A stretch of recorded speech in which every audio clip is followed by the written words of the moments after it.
Hi, this is Clint, and welcome to another one of my monthly podcasts on TV and film. This being the end of December 2025, ready to ring in the new year. And as always, we're going to keep it at 10 minutes or less. So let's begin with some reviews, a lot of reviews. This may be the longest podcast for 2025. Hamnet is directed and co-written by Chloe Zhao, who proved that Nomadland was not a fluke. She does a great job guiding her actors in this imagined tale of William Shakespeare's family life and what may have been the inspiration for his great achievement of Hamlet. It has Paul Mescal as Shakespeare, who does a great job, but Jessie Buckley as his wife does a wonderful job. She could be the favorite for the Academy Award for Best Actress. That's how good she is. If you're looking for something that may be one of the best films of the year, this is the one. I couldn't recommend it enough. Housemaid. The Housemaid stars Sydney Sweeney and Amanda Seyfried. It is a unconventional thriller directed by Paul Feig, who did a lot of blockbuster comedies and switched over to this genre, and it's based on a bestseller. And you think you know where it's going, you can predict it, and then all of a sudden you get an incredibly big surprise, a twist that you do not see coming. Sydney Sweeney proves that she's a very good actress. I didn't know anything about her until I saw this movie. So if you're looking for a good thriller with a twisty end and a good deal of female empowerment toward the end, like Promising Young Woman vibes, this is your film. Also, we have Avatar, the third film, Avatar Fire and Ash from James Cameron. It's 3 hours and 17 minutes of spectacle and audiovisual marvel. In 3D, I saw this, and on IMAX screen. It's incredible. There's nothing better in terms of film presentation than this movie. It continues the story of the Navid tribe, human intervention, revenge from a certain colonel from past films. It's well acted.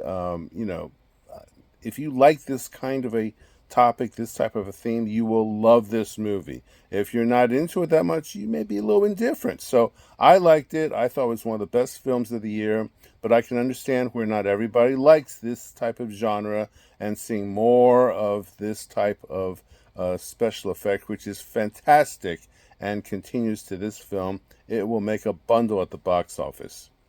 Then also saw Sentimental Value, this Norwegian film with Stellan Skarsgård. He's probably going to win Supporting Actor Oscar. He's a father with two grown daughters. He's estranged from them, and he's a film director trying to make a new film that has surprising parallels to their real lives as well. Great acting all around.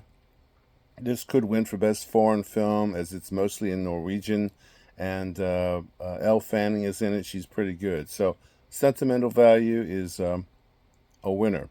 And just saw Marty Supreme with Timothy Chalamet, who is playing a tennis player in the mid 1950s in New York, and he's a hustler.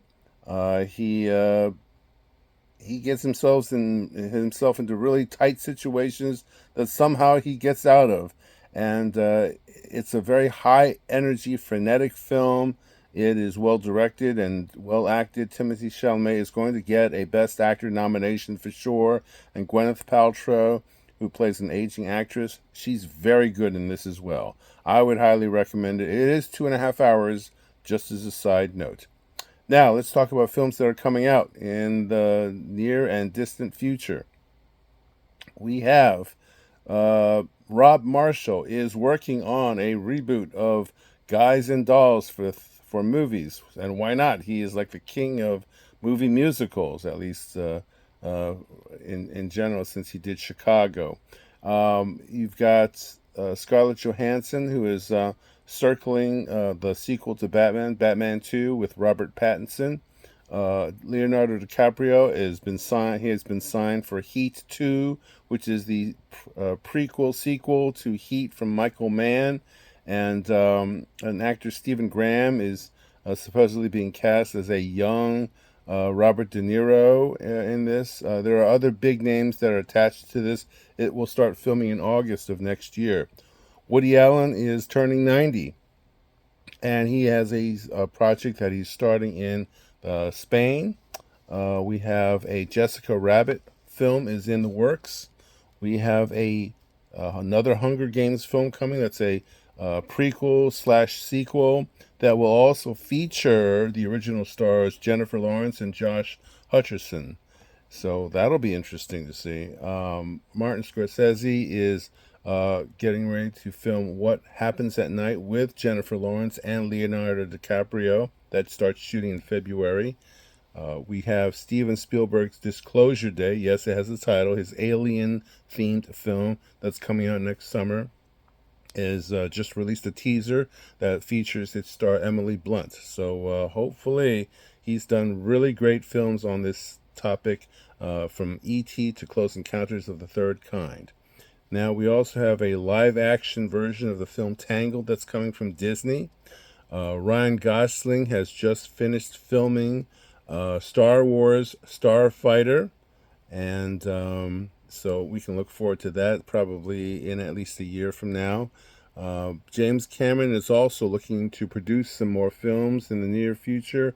One of them is a reboot of Fantastic Voyage, which he has been thinking of doing for many years. Can you imagine the technical prowess of James Cameron and a reboot version of Fantastic Voyage, was incredibly innovative in the 1960s? That just boggles the mind. Nicolas Cage is doing his version, a biography picture on sports legend John Madden, who was a football coach and broadcaster supreme. We have a review of the HBO Max series Welcome to Derry, which is a prequel to the It films. And I finished watching this a couple weeks ago, and it's very good for fans of this horror genre, and looks like the ratings were through the roof. It looks like seasons 2 and 3 are all but guaranteed. That will go back 27 years at a time, because that's the sleep cycle for this monster. I am also in the midst of watching Stranger Things, which is concluding this week with season 5, and it will have a 2-hour final episode, which is very unusual, but it is a phenomenon. I have watched seasons 1 and 2, which are great. I am well into season 3, and so hopefully I can catch up in a couple of days and in time to catch the final drop of the series. As far as any side news is concerned, Netflix is buying Warner Brothers over the objection of Paramount Pictures. Looks like that is going to happen. We think it's a good marriage of two major institutions that have complementary businesses, and also the Academy Awards, the Oscars. After they celebrate their 100th anniversary in a couple years, they will, in 3 years' time, be switching over and be broadcast on YouTube. So that will be quite a big change after being decades on ABC.